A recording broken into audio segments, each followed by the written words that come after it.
Jhansi welcome to our channel Jhansi cooking gardening vlogs. ఎలా ఉన్నారండి? అందరూ బాగున్నారా? నేనైతే చాలా బాగున్నాను. మీరు కూడా చాలా బాగుండాలని మనస్ఫూర్తిగా కోరుకుంటున్నాను. ఈరోజు 20 రకాల అద్భుతమైన ఇంట్రెస్టింగ్ టిప్స్ అయితే మీ ముందుకు తీసుకొచ్చేసానండి.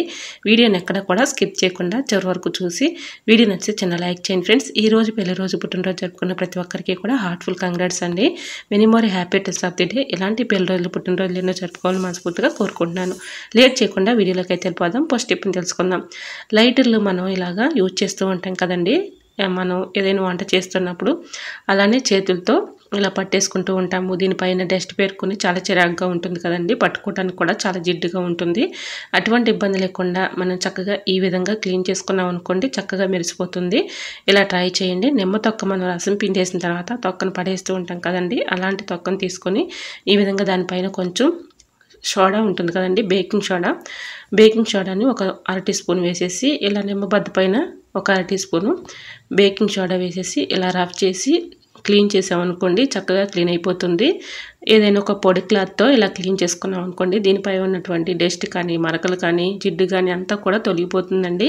ఇలా ట్రై చేసి చూడండి, చాలా బాగా వర్క్ అవుతుంది. ఇలా దీనిపై ఉన్నటువంటి డస్ట్ అంతా కూడా ఇలా నిమ్మ తొక్క పెట్టి ఇలా రఫ్ చేసి రుద్దామనుకోండి, దీనిపై ఉన్నటువంటి డస్ట్ అంతా క్లీన్ అయిపోతుంది. సో యూజ్ అవుతుంది అనుకుంటే ట్రై చేయండి. టిప్ నెంబర్ 2, అల్లం కొంచెం ఇలాగైతే కట్ చేసేసుకొని శుభ్రంగా వాటర్లో క్లీన్ చేసుకోవాలండి. ఇలాగా వాటర్లో క్లీన్ చేసుకున్న ఈ అల్లాన్ని 4 స్పూన్లు అయితే మన ఇంట్లో ఉంటూ ఉంటాయి కదండి. 4 స్పూన్కి ఈ విధంగా పెట్టేసి కొంచెం ఇలాగ మంట మీద మనం కాల్చుకోవాలండి. ఈ అల్లం చాలా బాగా హెల్ప్ అవుతుంది. మనకి ఎక్కువగా మనం ఎన్ని మెడిసిన్స్ వేసినా ఒక్కోసారి గొంతు నొప్పిగా ఉండి చాలా ఇబ్బంది పెట్టేస్తూ ఉంటుంది కదండి. గొంతులో మనం నైట్ పడుకున్నప్పుడు గురగుర అంటాం, లేదంటే కొంచెం పెళ్ళు కొత్తలాగా వస్తూ ఉంటాయి, లేదంటే దగ్గు జలుబు ఎక్కువగా ఉన్నప్పుడు కూడా ఇలా ఈ టిప్ని ఫాలో అయిపోండి. 100% ఇలా అల్లం అయితే కాల్చాం కదండి, దీనిపైన కొంచెం శాస్త్రీయ బామ్ కానీ అలానే జెండు బామ్ కానీ మెంతో ప్లస్ కానీ విక్స్ కానీ ఏదైనా అవైలబుల్గా ఉంటే ఏదైనా ఇలా కొంచెం అయితే అప్లై చేసేయాలండి. ఇలా అల్లంపై కొంచెం అప్లై చేసేసి 4 స్పూన్కి ఇలా పెట్టేయాలండి. కొంచెం గోరువెచ్చలుగా ఉన్నప్పుడే మనం ఇలాగ రాత్రి పడుకునే ముందు గొంతు దగ్గర ఈ విధంగా మనం మసాజ్ చేసినట్లుగా ఒక 5 మినిట్స్ వరకు రఫ్ చేస్తూ ఇలా అనుకుంటూ ఉన్నాం అనుకోండి, మంచి రిలీఫ్ అయితే ఉంటుందండి. నిజంగా చెప్తున్నాను, నేను ట్రై చేసిన తర్వాత మీకు చూపిస్తున్నాను. చాలా బాగా వర్క్ అయిందండి. ఇలా రోజు కూడా క్రమేణా చేస్తూ ఉన్నాం అనుకోండి, గొంతు నొప్పి కానీ జలుబు కానీ దగ్గు కానీ ఎక్కువగా ఊపిరి ఆడకుండా ఒక్కోసారి దగ్గు కూడా వచ్చేస్తూ ఉంటుంది కదండి. ఆ టైంలో ఇలా చేశారంటే మంచి రిలీఫ్ అయితే ఉంటుంది. ట్రై చేయండి. ఇంకా నెక్స్ట్ టిప్ని అయితే షేర్ చేస్తున్నాను. నిమ్మకాయలు పాడవకుండా ఎక్కువ రోజులు స్టోర్ ఉండాలంటే ఇలా ట్రై చేయండి, చాలా బాగా వర్క్ అవుతుంది. నిమ్మకాయలని ఇలా శుభ్రంగా వాటర్లో క్లీన్ చేసుకున్న తర్వాత తేమ లేకుండా ఆరబెట్టుకున్న తర్వాత ఒక నిమ్మకాయకి టిష్యూ పేపర్ కానీ న్యూస్ పేపర్ కానీ ఇలా ప్రతి ఒక్క నిమ్మకాయ కూడా రోల్ చేసేసుకొని ఏదైనా ఒక బాక్స్ స్టోర్ చేసుకుని ఫ్రిడ్జ్లో పెట్టుకున్నాం అనుకోండి, ఎన్ని రోజులున్నా పాడైపోకుండా అలానే ఉంటాయండి. న్యూస్ పేపరు ఇలాగా నిమ్మకాయకి మనం ఇలా రోల్ చేసుకోవటం వల్ల యూజ్ ఏంటంటే, ఎక్కడైనా కొంచెం తేమ అనిపించినా కూడా న్యూస్ పేపరు ఇలా అబ్జర్వ్ చేసుకుంటుందండి. ఇలా మనం బాక్స్ స్టోర్ చేసుకున్నాం అనుకోండి, లోపల వాటర్ బబుల్స్ ఉన్నా కూడా న్యూస్ పేపరు ఇలాగ తేమను అబ్జర్వ్ చేసుకుంటుంది. కాబట్టి నిమ్మకాయలు ఎన్ని రోజులున్నా పాడవకుండా కుళ్ళిపోకుండా అలానే ఉంటాయండి. ట్రై చేయండి. నిమ్మకాయలు ఇంకొక పద్ధతిలో కూడా చక్కగా మనం స్టోర్ చేసుకోవచ్చండి. ఆయిల్ ప్యాకెట్స్ మనం యూజ్ అయిపోయిన తర్వాత, అంటే ఆయిల్ ప్యాకెట్స్ మనం యూజ్ చేసుకున్న తర్వాత ఖాళీ ప్యాకెట్లను పడేస్తూ ఉంటాం కదండి, వాటిని పడేయకుండా నిమ్మకాయలను చక్కగా ఆయిల్ ప్యాకెట్లో పెట్టేసుకుని ఫ్రిడ్జ్లో పెట్టుకున్న అలా కూడా చక్కగా మనకి ఎక్కువ రోజులు స్టోర్ ఉంటాయండి. ట్రై చేయండి.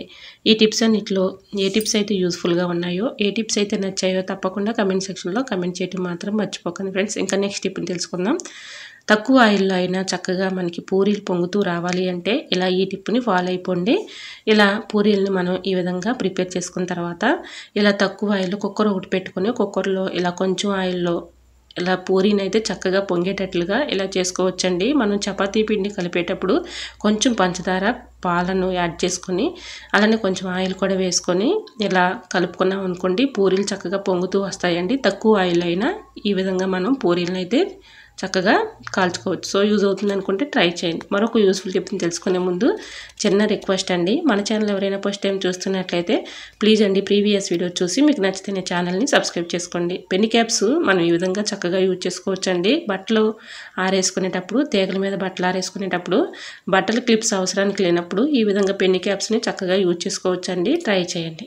మరొక యూస్ఫుల్ టిప్ తెలుసుకునే ముందు చిన్న రిక్వెస్ట్ అండి, ఫస్ట్ టైం మన ఛానల్ ఎవరైనా చూస్తుంటే ప్లీజ్ అండి ప్రీవియస్ వీడియో చూసి మీకు నచ్చితేనే ఛానల్ని సబ్స్క్రైబ్ చేసుకోండి. వీడియో నచ్చితే ప్లీజ్ అండి వీడియో లైక్ చేసి మీ ఫ్రెండ్స్ అండ్ రిలేటివ్స్ షేర్ చేయండి. మనం ధనియాల పౌడర్ని ఇలా మిక్సీ జార్లో వేసుకొని పట్టుకుంటూ అలానే ఒక డబ్బాలో స్టోర్ చేసుకుంటూ ఉంటాం కదండి. ఇలా ఒక డబ్బాలో స్టోర్ చేసుకునేటప్పుడు ఒక్కొక్కసారి పురుగు వచ్చేస్తూ ఉంటుంది. అలా పురుగు రాకుండా తుట్లు కట్టకుండా ఉండాలి అంటే దీంట్లో ఒక అర టీ స్పూన్ సాల్ట్ కలిపేసుకుని ఇలా పెట్టుకున్నాం అనుకోండి, మనకి ధనియాల పౌడరు పురుగు పట్టకుండా ఎక్కువ రోజులు స్టోర్ ఉంటుంది. ట్రై చేయండి. మరొక యూస్ఫుల్ టిప్ని అయితే తెలుసుకుందాం. ఎల్లుల్లిపాయ నెంబర్ 6. ఎల్లుల్లిపాయలు మనం ఒలుచుకున్న తర్వాత ఎల్లుల్లిపాయల పొట్టును పడేస్తూ ఉంటాం కదండి, చక్కగా యూజ్ చేసుకోవచ్చు. ఏదైనా ఒక క్యారీ బ్యాగ్ లాంటిది కవర్ తీసుకొని ఈ విధంగా ఎల్లుల్లిపాయ పొట్టు అంతా కూడా అందులో వేసుకొని కర్పూరం బిళ్ళలను అయితే 2 చిదిమేసుకున్న పౌడర్ అందులో వేసుకోనండి. లవంగాలు కూడా 4-5 తీసుకొని చిన్న చిన్న ముక్కలుగా కట్ చేసుకుని అందులో వేసుకోవాలి. అలానే దీనిలో మొత్తం కూడా ఇలా కవర్లో వేసేసుకొని అక్కడక్కడ మనం ఇలా సిజర్ పెట్టి హోల్స్ పెట్టేసుకొని మన కిచెన్లో ఒక మేకకి తగిలించేసామనుకోండి, మనకి వీటి ఘాటుకి స్మెల్కి బల్లులు కానీ బొద్దింకలు కానీ చిన్న చిన్న పురుగులు కానీ దరిచేరకుండా ఉంటాయండి. ఎక్కువగా కిచెన్లో మనం ఫేస్ చేసేది ఎక్కువగా బొద్దింకలు వస్తూ ఉంటాయి కదండి. బొద్దింకల సమస్య ఎక్కువగా ఉన్న వాళ్ళకి ఈ టిప్ చాలా బాగా యూజ్ అవుతుందండి. ఇలాగా మన కిచెన్లో ఒక చోట తగిలించేసామనుకోండి, వీటి ఘాటుకి స్మెల్కి బల్లులు కానీ బొద్దింకలు కానీ రాకుండా దూరంగా పారిపోతాయండి. ట్రై చేయండి. మరొక యూస్ఫుల్ టిప్ తెలుసుకునే ముందు చిన్న రిక్వెస్ట్ అండి, ఈ టిప్స్ అన్నింటిలో ఏ టిప్స్ అయితే యూస్ఫుల్గా ఉన్నాయో, ఏ టిప్స్ అయితే నచ్చాయో తప్పకుండా కమెంట్ సెక్షన్లో కమెంట్ చేయడం మాత్రం మర్చిపోకండి ఫ్రెండ్స్. బియ్యం కడిగిన వాటర్ ఉంటాయి కదండి, ఆ వాటర్ని పారబోయకుండా చక్కగా యూజ్ చేసుకోవచ్చు. ఇలా బియ్యం కడిగిన వాటర్లో కొంచెం బ్రూ కాఫీ పౌడర్ వేసేసుకొని ఇలా మన ఇంట్లో కొన్ని పూల మొక్కలను అయితే పెంచుకుంటూ ఉంటాం కదండి, ఆ పూల మొక్కలకి మొదటన ఇలా ఈ వాటర్ ఇచ్చామనుకోండి మంచి క్రాప్ అయితే ఉంటుందండి. పువ్వులు కూడా కలర్ఫుల్గా పోస్తాయి. అలానే మనీ ప్లాంట్ మనీ ప్లాంట్ మొదటను కూడా ఈ విధంగా పోసామనుకోండి మంచి క్రాప్ అయితే ఉంటుంది. పువ్వులు కూడా కలర్ఫుల్గా పోస్తాయండి. మన గార్డెన్లో ఉన్న మొక్కలకి ఇలా ట్రై చేయండి, చాలా బాగా వర్క్ అవుతుంది. Tip number 8. సోప్ బాక్స్లు మనం యూజ్ చేసుకున్న తర్వాత ఆ సోప్ బాక్స్ని పడేస్తూ ఉంటాం కదండి, వాటిని పడేయకుండా చక్కగా యూజ్ చేసుకోవచ్చు. ఇలా ఈ టిప్ తీసుకునే ముందు చిన్న రిక్వెస్ట్ అండి, చూస్తూ ఉండగానే చిన్న లైక్ చేయటం మాత్రం మర్చిపోకండి ఫ్రెండ్స్. మీరు ఇచ్చే చిన్న లైక్ నాకు సపోర్టింగ్గా ఉంటుంది, మరి కొంతమందికి రీచ్ అవుతుంది కాబట్టి ప్లీజ్ అండి చూస్తూ ఉండగానే చిన్న లైక్ ఇవ్వండి ఫ్రెండ్స్. ఇలాగా ఈ బాక్స్లో మనం నాప్కిన్స్ అయితే ఇలా ఈ బాక్సెస్లో పెట్టుకున్నాం అనుకోండి మంచి స్మెల్ అయితే వస్తుందండి. మనం తీసిన ప్రతిసారి కూడా స్మెల్ అయితే మంచి స్మెల్ వస్తూ ఉంటుంది. ఒక చోట ఉంటాయి కాబట్టి మనం తీసుకొని యూజ్ చేసుకోవచ్చు. ఇంకా నెక్స్ట్ టిప్ని షేర్ చేస్తున్నానండి. ఎల్లుల్లిపాయలను వలవాలంటే చాలా కష్టపడుతూ ఇబ్బంది పడుతూ ఉంటాం కదండి. ఇలా ఎళ్ళతో వలవాలి అంటే గోళ్ళు అయితే నొప్పులు వచ్చేస్తూ ఉంటాయి. అటువంటి ఇబ్బంది లేకుండా ఉండాలంటే ఇలా చాకుతో ఒక్కొక్కటి తీసామనుకోండి చాలా చక్కగా వచ్చేస్తాయండి. ఇలా ట్రై చేయండి, చాలా బాగా వర్క్ అవుతుంది. చూసారా, ఇప్పుడు మీకు లైవ్లోనే చూపిస్తున్నాను. చాకుతో ఒక్కొక్కటి తీసామనుకోండి మనకి ఇలా నెయిల్స్ కూడా నొప్పులు రాకుండా ఉంటాయండి. ఇలా ట్రై చేయండి, చాలా బాగా వర్క్ అవుతుంది. ఇంకా నెక్స్ట్ టిప్ని తెలుసుకుందాం. చాక్ పీసులను తీసుకొని చాక్ పీసులని ఈ విధంగా దీనిపైన కొంచెం కంఫర్ట్ కానీ డెటాల్ కానీ వేసి ఇలా మన ఇంట్లో కబోర్డులు కానీ సెల్ఫ్లో కానీ బట్టలు పెట్టుకుంటూ ఉంటాం కదండి, బట్టల కింద ఇలా పెట్టేసామనుకోండి బల్లులు కానీ బొద్దింకలు కానీ చిన్న చిన్న పురుగులు కానీ రాకుండా ఉంటాయి. ట్రై చేయండి. మరొక యూస్ఫుల్ టిప్ని తెలుసుకుందాం. అన్నం ఒక్కోసారి అనుకోకుండా మాడిపోతూ ఉంటుంది కదండి, అలా మాడు స్మెల్ వచ్చినప్పుడు మనం అన్నం అయితే తినలేం కదండి. అన్నం మాడు స్మెల్ లేకుండా ఉండాలి అంటే ఇలా ట్రై చేయండి. అన్నం గిన్నె ఇలాగా ఒక ప్లేట్లో వాటర్ పోసేసి రైస్ గిన్నెని అందులో పెట్టేసి ఆనియన్స్ని ఇలా కట్ చేసుకుని అక్కడొకటి ఇలాగ రైస్లో పెట్టేసుకున్నాం అనుకోండి మాడు స్మెల్ అనేది రాదండి. మనం చక్కగా ఎటువంటి ఇబ్బంది లేకుండా రైస్ అయితే తినొచ్చు. సో యూజ్ అవుతుంది అనుకుంటే ట్రై చేయండి. నెంబర్ 12. మిక్సీ పైన నిమ్మకాయలు పెట్టి చూడండి, ఖచ్చితంగా ఆశ్చర్యపోతారండి. ఈ టిప్ తెలుసుకునే ముందు చిన్న రిక్వెస్ట్ అండి, ఫస్ట్ టైం మన ఛానల్ ఎవరైనా చూస్తుంటే ప్లీజ్ అండి ప్రీవియస్ వీడియో చూసి మీకు నచ్చితేనే ఛానల్ని సబ్స్క్రైబ్ చేసుకోండి. ఇలా లెమన్ అయితే సగం ఇలా కట్ చేసుకొని దానిపైన కొంచెం బేకింగ్ పౌడర్ ఉంటుంది కదండి, మనం కుకింగ్లో యూజ్ చేసుకునే కుకింగ్ సోడా అంటారు, లేదంటే బేకింగ్ పౌడర్ అని కూడా అంటారండి. అది తీసుకొని ఇలాగా లెమన్ పైన హాఫ్ పైన వేసేసి ఇలా కొంచెం ఇలాగా ఏళ్ళతో రఫ్ చేసి ఇలా మిక్సీ జార్ అయితే క్లీన్ చేస్తూ ఉంటాం కదండి, మిక్సీ జార్ పైన ఉన్నటువంటి మూతను మనం ఇలానే పైన ఇలా కడిగేసి వదిలేస్తూ ఉంటాము.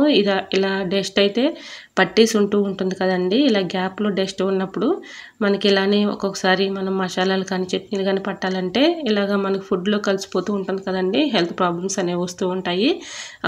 అప్పుడప్పుడు ఇలాగ మనం చక్కగా క్లీన్ చేసుకున్నాం అనుకోండి ఎటువంటి ఇబ్బంది అయితే ఉండదు. ఇలా నిమ్మ తొక్క పైన బేకింగ్ పౌడర్ వేసేసి ఈ విధంగా మిక్సీ జార్ మూతను క్లీన్ చేసుకున్నాం అనుకోండి చక్కగా క్లీన్ అయిపోతుందండి. మనకి ఎటువంటి హెల్త్ ప్రాబ్లమ్స్ అనేవి రావు. ఇలా అప్పుడప్పుడు మనం క్లీన్ చేసుకున్నాం అనుకోండి ఎటువంటి ప్రాబ్లం అయితే ఉండదు. ఇలాగా లెమన్ పెట్టి క్లీన్ చేసిన తర్వాత మనం యూజ్ చేయని టూత్ బ్రష్ ఉంటుంది కదండి, టూత్ బ్రష్ పెట్టి ఈ విధంగా చక్కగా ఇలా క్లీన్ చేసుకున్నాం అనుకోండి, లోపల ఉన్నటువంటి డస్ట్ అంతా కూడా చక్కగా వచ్చేస్తుంది. ట్రై చేయండి. టిప్ నెంబర్ 13, మినపగుళ్ళు పాడవకుండా ఎక్కువ రోజులు స్టోర్ ఉండాలంటే ఇలా ట్రై చేయండి. మినపగుళ్ళు ఇలా డబ్బాలో స్టోర్ చేసుకున్న తర్వాత ఎల్లుల్లిపాయలని అక్కడొకటి ఇలా పెట్టేసుకున్నాం అనుకోండి, మినపగుళ్ళలో పురుగు రాకుండా పాడైపోకుండా ఎక్కువ రోజులు స్టోర్ ఉంటాయి. ట్రై చేయండి. మరొక యూస్ఫుల్ టిప్ని తెలుసుకుందాం. గోధుమ పిండిలు మనం ఇలాగా డబ్బాలో స్టోర్ చేసుకుంటూ ఉంటాం కదండి, డబ్బాలో స్టోర్ చేసుకునేటప్పుడు బాగా తుట్లు కట్టేసి పురుగులు వచ్చేస్తూ ఉంటాయి. అలా పురుగులు రాకుండా ఉండాలి అంటే ఎల్లుల్లిపాయలని ఈ విధంగా గోధుమ పిండిలో కూడా పెట్టేసుకున్నాం అనుకోండి, వీటి ఘాటుకి స్మెల్కి పురుగు రాకుండా పాడైపోకుండా ఎక్కువ రోజులు స్టోర్ ఉంటుంది. ట్రై చేయండి. టిప్ నెంబర్ 14, అప్పుడప్పుడు పిండి పురుగు పట్టినప్పుడు ఈ విధంగా మనం జల్లిస్తూ ఉంటాం కదండి, పిండి జల్లీలో వేసుకొని. ఇలా పిండి జల్లీలో వేసుకొని జల్లించేటప్పుడు ఒక్కోసారి పక్కకి తొలగిపోతూ ఉంటుంది పిండి. అలా పక్కకి తొలగిపోకుండా ఉండాలంటే ఇలా ట్రై చేయండి. ఒక గ్లాస్ తీసుకొని ఈ విధంగా పిండిని ఆ జల్లీలో అక్కడక్కడే మనం కదుపుతూ ఉన్నాం అనుకోండి, పిండి చక్కగా కిందకి దిగిపోతుంది, పక్కకి తొలగిపోకుండా ఉంటుంది. మన పని కూడా ఈజీగా సులభంగా చక్కగా చేసుకోవచ్చు. పక్కకి తొలగిపోయింది అనుకోండి, మళ్ళీ మనం ఫ్లోర్ అంతా క్లీన్ చేయాల్సి వస్తుంది. ఎటువంటి ఇబ్బంది లేకుండా ఉండాలంటే అలా ట్రై చేయండి. మరొక యూస్ఫుల్ టిప్ తెలుసుకుందాం. స్టీల్ డబ్బాలో ఒక్కోసారి మూతలు లూజ్గా ఉండి మనం దానిలో ఏదైనా స్టోర్ చేసుకున్నాం అనుకోండి, బాగా ఇబ్బంది పెట్టేస్తూ ఉంటాయి కదండి ఇలాంటి డబ్బాలు ఉన్నప్పుడు. దీనిలో పురుగులు కానీ అలానే చీమలు కానీ ఎక్కుతూ ఉంటాయి. అటువంటి ఇబ్బంది లేకుండా ఉండాలంటే ఇలా ట్రై చేయండి. దీనిలో ఉన్నటువంటి ఐటమ్ సరుకులు ఏవైనా కూడా మనం ఇలా స్టోర్ చేసుకునేటప్పుడు ఇలా మూతలు లూజ్గా ఉన్నాయనుకోండి, ఇలా ప్లాస్టర్ అయితే వేసేసి ఇలా ఎక్కువగా ఉన్నటువంటి ప్లాస్టర్ని లోపలికి ఇలాగా ఫోల్డింగ్ చేసేసుకొని ఇందులో మనం ఏదైనా స్టోర్ చేసుకున్నాం అనుకోండి, మూత లూజ్గా లేకుండా టైట్గా ఉంటుంది. చీమలు కానీ దీనిలో ఉన్నటువంటి సరుకులు కానీ పాడవకుండా ఉంటాయండి. ట్రై చేయండి. టిప్ నెంబర్ 16, మనం వాటర్ బాటిల్స్ కానీ ఇంట్లో ప్లాస్టిక్ ఏవైనా బాటిల్స్ కానీ అలానే ప్లాస్కోలు కానీ ఉంటూ ఉంటాయి కదండి, క్లీన్ చేస్తూ ఉంటాము. మనం ఎంత క్లీన్ చేసినా కూడా దాని లోపల ఉన్నటువంటి స్మెల్ బ్యాడ్ స్మెల్ వచ్చేస్తూ ఉంటుంది ఒక్కొక్కసారి. అలా బ్యాడ్ స్మెల్ లేకుండా ఉండాలంటే 2 యాలకులని ఈ విధంగా బాటిల్స్లో వేసేసుకున్నాం అనుకోండి, మనం ఎప్పుడు తీసినా సరే చక్కగా మంచి స్మెల్ అయితే వస్తూ ఉంటుందండి. ఇలా లోపల బ్యాడ్ స్మెల్ పోవాలి అంటే ఇలా 2 యాలకులని బాటిల్లో వేసేసామనుకోండి, చక్కగా మంచి స్మెల్ అయితే వస్తుంది. ఎటువంటి ఇబ్బంది అయితే ఉండదు. ట్రై చేయండి. మరొక యూస్ఫుల్ టిప్ తెలుసుకునే ముందు చిన్న రిక్వెస్ట్ అండి, ఫస్ట్ టైం మన ఛానల్ ఎవరైనా చూస్తుంటే ప్లీజ్ అండి ప్రీవియస్ వీడియో చూసి మీకు నచ్చితేనే ఛానల్ని సబ్స్క్రైబ్ చేసుకోండి. ఇంతవరకు మన ఛానల్ ఎంతగానో ఆదరించి సపోర్ట్ చేస్తున్న ప్రతి ఒక్కరికి కూడా నా కృతజ్ఞతలు తెలియజేసుకుంటున్నానండి. ఇలానే సపోర్ట్ చేయండి. మన ఛానల్లో ఇంకా మంచి మంచి న్యూ టిప్స్ అయితే షేర్ చేస్తూ ఉంటాను. వీడియో నచ్చితే తప్పకుండా లైక్ చేయడం మాత్రం మర్చిపోకండి ఫ్రెండ్స్. మీరు ఇచ్చే చిన్న లైక్ నా సపోర్టింగ్గా ఉంటుంది, మరికొంతమందికి రీచ్ అవుతుంది కాబట్టి లైక్ చేయటం మాత్రం మర్చిపోకండి ఫ్రెండ్స్. ఇందులో ఏ టిప్ అయితే నచ్చిందో, ఏ టిప్ అయితే యూస్ఫుల్గా ఉందో తప్పకుండా కమెంట్ సెక్షన్లో కమెంట్ చేయండి ఫ్రెండ్స్. ఒక గ్లాస్ వాటర్ తీసుకొని ఎల్లుల్లిపాయలని ఈ విధంగా తొక్క తీసేసుకొని ఇలా ఒక నైట్ అంతా నానబెట్టుకోవాలండి. ఉదయం పరగడుపున ఇలా ఈ వాటర్ రోజు మార్నింగ్ పరగడుపున ఇలాగా తీసుకొని తాగుతూ ఉన్నాం అనుకోండి, ఈ విటమిన్ లోపం ఉన్న తగ్గుతుంది. అలానే హై బీపీ ఉన్న వాళ్ళకి ఈ టిప్ చాలా బాగా యూజ్ అవుతుందండి. హై బీపీతో బాధపడే వాళ్ళకి ఇలా ఈ వాటర్ని తీసుకుని డైలీ తాగామనుకోండి, చక్కగా మనకి ఎటువంటి ఇబ్బంది అయితే ఉండదు, తగ్గిపోతుంది. ట్రై చేయండి. మరొక యూస్ఫుల్ టిప్ని తెలుసుకుందాం. లెమన్స్ మనం ఫ్రిడ్జ్లో పెట్టుకుంటూ ఉంటాం కదండి, ఫ్రిడ్జ్లో పెట్టుకున్న లెమన్స్ ఒక్కొక్కసారి గట్టి పడిపోతూ ఉంటాయి. ఇలా కట్ చేయడానికి కూడా కట్ చేయలేక మనం చాకుతో ఒక్కొక్కసారి చాలా ఇబ్బంది పడుతూ ఉంటాం. అటువంటి ఇబ్బంది లేకుండా ఉండాలంటే లెమన్ని ఇలా చేతితో రఫ్ చేసేసి తర్వాత ఇలా కట్ చేసామనుకోండి, దాని లోపల ఉన్నటువంటి రసం చక్కగా వస్తుంది. చాకు పెట్టి కోసినా కూడా చక్కగా కట్ అవుతుంది. ట్రై చేయండి. మరొక యూస్ఫుల్ టిప్ని తెలుసుకుందాం. ఒక గిన్నె తీసుకొని ఆ గిన్నెలో ఇలాగా మనం ఎక్స్పైర్ అయిన ట్యాబ్లెట్స్ కానీ అలానే మనం యూజ్ చేయని ట్యాబ్లెట్స్ కానీ మన ఇంట్లో ఉంటూ ఉంటాయి కదండి, ఒక ట్యాబ్లెట్ని తీసుకొని ఈ విధంగా మెత్తగా పౌడర్ లాగా చేసుకోవాలి. దీనిలో కొంచెం బేకింగ్ పౌడర్ కూడా వేసుకోవాలండి. ఒక 1/2 టీ స్పూన్ బేకింగ్ పౌడర్ వేసుకొని ఒక 1/2 టీ స్పూను పసుపు వేసుకోవాలండి. ఇలా మొత్తం కూడా వేసుకొని బాగా మరిగినటువంటి హాట్ వాటర్ని ఇందులో పోసుకోవాలండి. ఇది చాలా బాగా వర్క్ అవుతుంది. మన కిచెన్లో గిన్నెలు అవి కడుగుతూ ఉంటాం కదండి, గిన్నెలు కడిగిన తర్వాత కిచెన్ సింక్ కూడా క్లీన్ చేస్తూ ఉంటాము. మనం ఎంత క్లీన్ చేసినా ఒక్కోసారి బ్యాడ్ స్మెల్ వచ్చేస్తూ ఉంటుంది. అలా బ్యాడ్ స్మెల్ లేకుండా మంచి స్మెల్ రావాలి, అలానే మనకి సింక్ కూడా బ్లాకేజ్ సమస్య పోవాలి అంటే ఇలా ట్రై చేయండి. ఇలా ఈ 3 వేసిన తర్వాత కొంచెం షాంపూ కూడా వేసి ఇలా మొత్తం కూడా స్పూన్ పెట్టి మొత్తం కలిసేలా కలుపుకున్న తర్వాత కొంచెం హాట్ వాటర్ని బాగా మరిగినటువంటి హాట్ వాటర్ని తీసుకోవాలండి. చాలా బాగా వర్క్ అవుతుంది. మన కిచెన్ సింక్లో ఒక్కోసారి నాన్ వెజ్ వండుకున్నప్పుడు కూడా మనం ఎంత క్లీన్ చేసినా అదొక రకమైన బ్యాడ్ స్మెల్ వచ్చేస్తూ ఉంటుంది. అలా బ్యాడ్ స్మెల్ లేకుండా ఉండాలంటే ఈ వాటర్తో చక్కగా మనం కిచెన్ సింక్ క్లీన్ చేసామనుకోండి, చక్కగా క్లీన్ అయిపోతుంది. ఎటువంటి బ్యాడ్ స్మెల్ కూడా ఉండదండి. అప్పుడప్పుడు మనం 10 డేస్కి కానీ ఒక 1 వీక్కి కానీ ఈ విధంగా చక్కగా క్లీన్ చేసుకున్నాం అనుకోండి, సింక్ బ్లాకేజ్ సమస్య కూడా ఉండదండి. ఈ విధంగా చక్కగా ఈ వాటర్ని ఇలాగా క్లీన్ చేసుకోవటం వల్ల మంచి స్మెల్ వస్తుంది. ఇందులో పసుపు, బేకింగ్ పౌడర్, కొంచెం షాంపూ కూడా యూజ్ చేసాం కాబట్టి మంచి స్మెల్ వస్తుందండి. ఇలా హాట్ వాటర్తో క్లీన్ చేసుకున్న తర్వాత మళ్ళీ హాట్ వాటర్ పెట్టి క్లీన్ చేస్తే చక్కగా మనకి కిచెన్ సింక్ క్లీన్ అయిపోతుంది. ఎటువంటి ఇబ్బంది అయితే ఉండదండి. ఎటువంటి ఖర్చు లేకుండా, రూపాయి ఖర్చు లేకుండా మన ఇంట్లో ఉన్న ఇంగ్రీడియంట్స్తోనే మన సింక్ అనేది ఈ విధంగా చక్కగా క్లీన్ చేసుకోవచ్చు. ట్రై చేయండి. మరొక యూస్ఫుల్ టిప్ తెలుసుకునే ముందు చిన్న రిక్వెస్ట్ అండి. ఈ టిప్స్ అన్నింటిలో ఏ టిప్స్ అయితే యూస్ఫుల్గా ఉన్నాయో, ఏ టిప్స్ అయితే నచ్చాయో తప్పకుండా కమెంట్ సెక్షన్లో కమెంట్ చేయండి ఫ్రెండ్స్. మనం ఇలాగ స్పెట్స్ అయితే క్లీన్ చేస్తూ ఉంటాం కదండి. ఒక్కొక్కసారి దానిపై ఉన్నటువంటి టెస్ట్ కానీ, మరకలు కానీ, స్క్రాచెస్ కానీ ఎంత క్లీన్ చేసినా పోవు కదండి. ఇలా ట్రై చేయండి. ఇలాగ డీప్ ఫ్రిడ్జ్లో ఒక 5 మినిట్స్ వరకు ఇలాగ స్పెట్స్ని పెట్టేసి తర్వాత ఒక 5 మినిట్స్ ఆగిన తర్వాత ఇలా మనం స్పెట్స్ బాక్స్లో వచ్చినటువంటి క్లాత్ అయితే ఉంటుంది కదండి, ఆ క్లాత్తో ఇలా క్లీన్ చేసామనుకోండి, దానిపై ఉన్నటువంటి మరకలు కానీ, డస్ట్ కానీ, స్క్రాచెస్ కానీ చక్కగా పోతాయండి. ఇలా ఒకసారి ట్రై చేసి చూడండి, చాలా బాగా వర్క్ అవుతుంది. స్పెట్స్ ఎప్పుడైనా కూడా మనకి ఈ స్పెట్స్ బాక్స్లో వచ్చినటువంటి క్లాత్తోనే క్లీన్ చేయాలండి. వేరే క్లాతులతో మనం క్లీన్ చేస్తూ ఉంటాము, అవి స్క్రాచెస్ పడిపోయి డస్ట్ పడి మరకలు పడుతూ ఉంటాయి. అటువంటి ఇబ్బంది లేకుండా ఉండాలంటే ఇలా ట్రై చేయండి. ఇలా స్పెట్స్లో ఉన్నటువంటి అంటే స్పెట్స్ బాక్స్లో ఉన్నటువంటి క్లాత్తోనే ఇలా క్లీన్ చేసుకున్నాం, స్క్రాచెస్ కూడా పోతాయండి. ఇలాగా ఈ టిప్ని ఫాలో అయిపోండి, 100% వర్క్ అవుతుంది. సో ఐ హోప్ ఈ టిప్స్ అన్ని మీకు నచ్చాయి అనుకుంటున్నా. నచ్చితే మాత్రం ప్లీజ్ అండి వీడియో లైక్ చేసి మీ ఫ్రెండ్స్ అండ్ రిలేటివ్స్ షేర్ చేయండి. ఈ టిప్స్ అన్నింటిలో ఏ టిప్స్ అయితే యూస్ఫుల్గా ఉన్నాయో, ఏ టిప్స్ అయితే నచ్చాయో తప్పకుండా కమెంట్ సెక్షన్లో కమెంట్ చేయడం మాత్రం మర్చిపోకండి ఫ్రెండ్స్. మీకు ఏ టిప్స్ కావాలనేది కూడా కమెంట్ చేయండి. ఇంతవరకు మన ఛానల్ ఎంతగానో ఆదరించి సపోర్ట్ చేస్తున్న ప్రతి ఒక్కరికి నా కృతజ్ఞతలు తెలియజేసుకుంటానండి. ఇలానే సపోర్ట్ చేయండి. మన ఛానల్లో ఇంకా మంచి మంచి న్యూ టిప్స్ అయితే షేర్ చేస్తూ ఉంటాను. ఓకేనండి, మరికొన్ని టిప్స్తో మళ్ళీ మీ ముందుకు వచ్చేస్తానండి. అంతవరకు బాయ్. అందరూ బాగుండాలి, అందులో నేను ఉండాలని ఆశిస్తూ నేను మీ Jhansi. Thanks for watching. Bye bye.